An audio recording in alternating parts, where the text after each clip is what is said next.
Well, listen to that, viewers. That's not a good sound. What's going on here? Talk tick, talk tick, talk tick. Well, now it's almost 12 o'clock and I'm here in the studio. Should I stay or go back home? I don't know what to do. One thing that I know for sure, that girl and I are through. Still hearing tick-tock, tick, tick-tock, tick-tock, tick, tick-tock, tick-tock, tick, tick-tock, tick. Talk tick, talk tick, talk tick. Tick-tock.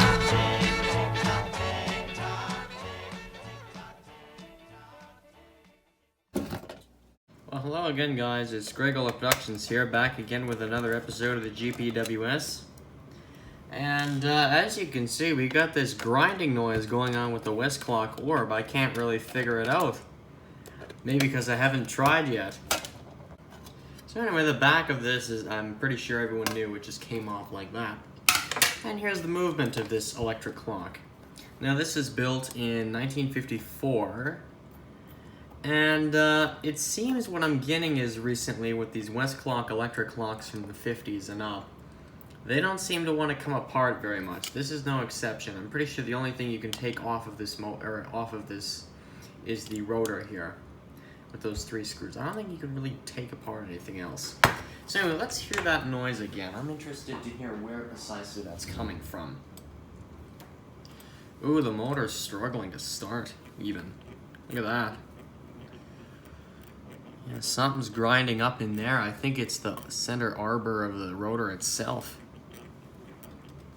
Yeah, that was quite a pathetic start from this. Okay, let's see just what's going on here. I don't know if, once again, the original problem with this thing when I got it was the center arbor of the rotor. Or the arbor. I guess there's only one arbor in this thing. Whoops. The arbor for this wheel here, this entire bit here, I'm pretty sure that's where our problem is. And I sadly don't have the very light oil on me right now, so we might have to improvise, or maybe or maybe we'll see what else is going on here. What light oil was that, Greg? It was the clock pivot oil that I used to oil this arbor. I'm pretty sure I stuck the needle in here somewhere and tried to get it as close to the center as I possibly could, but it seems this thing might have dried up, which is interesting. I don't know how that would have happened so quickly. Anyways, let's see let's see what we can get this to do here. As I suspected, when this thing is plugged in, it doesn't want to move, or it seems to be very stiff. And these rotors don't come apart, so that's a little bit of a problem.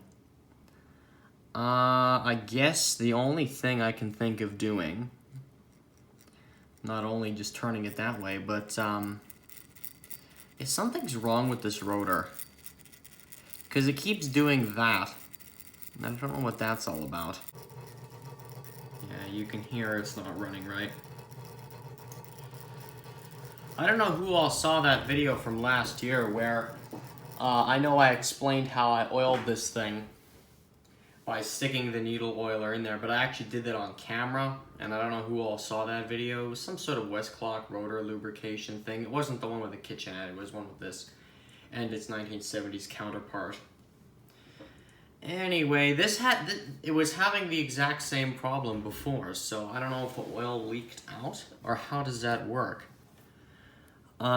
This is a sealed unit, so I don't know how it would get out. But then again, maybe it was never in. I don't know, that's a shame though, this doesn't wanna... yeah, that's not great. I was planning on doing a video on the, on my Westclox Sphinx, which nobody has seen yet. It's a total train wreck of a clock. I got it, and, what the heck are they called? I got it, and the poles that hold the movement to get, like, you know how you have your bottom plate? It's like this, basically. This is, I guess, acting as your bottom plate.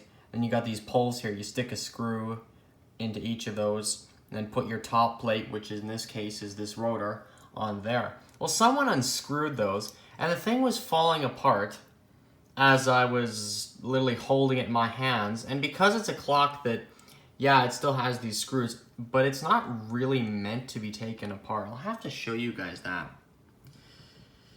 I don't know, these Westclox electric clocks, I mean, first that and now this.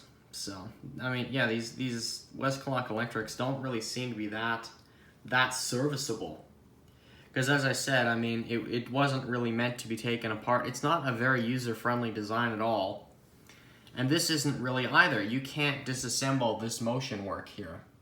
Or you can, but you'll probably bend something out of shape. This is how it's held together with those tabs. None of those gears come off.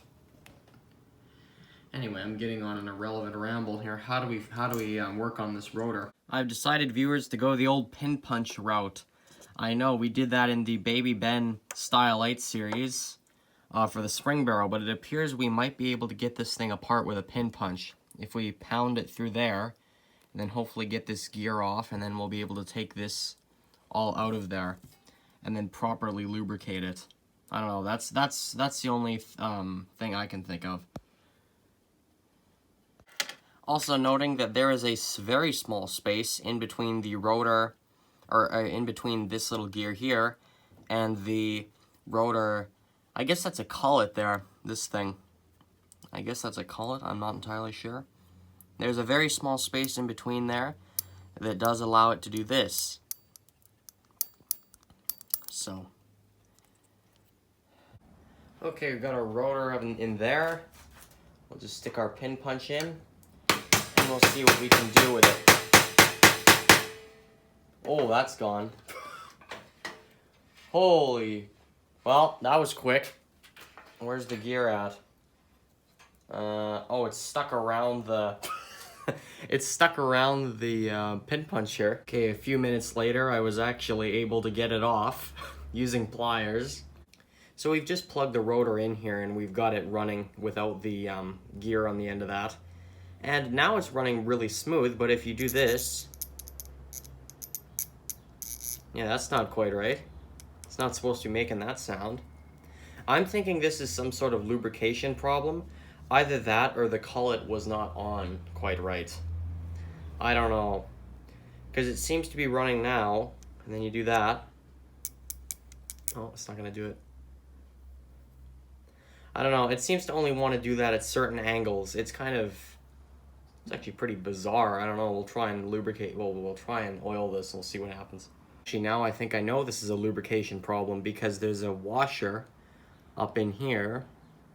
And then there's this, when you see the underside of the rotor, there's that there.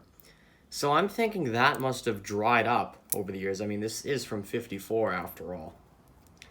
I don't know. Yeah, there's definitely a lubrication thing here. This won't be too hard to fix, hopefully. You know what, viewers? This is getting close enough to 10 minutes. So we'll leave it there for now, and I'll see you guys in the next part, which hopefully I can do a double upload of. So I'll upload this one and then the next part like right after or day after or something like that.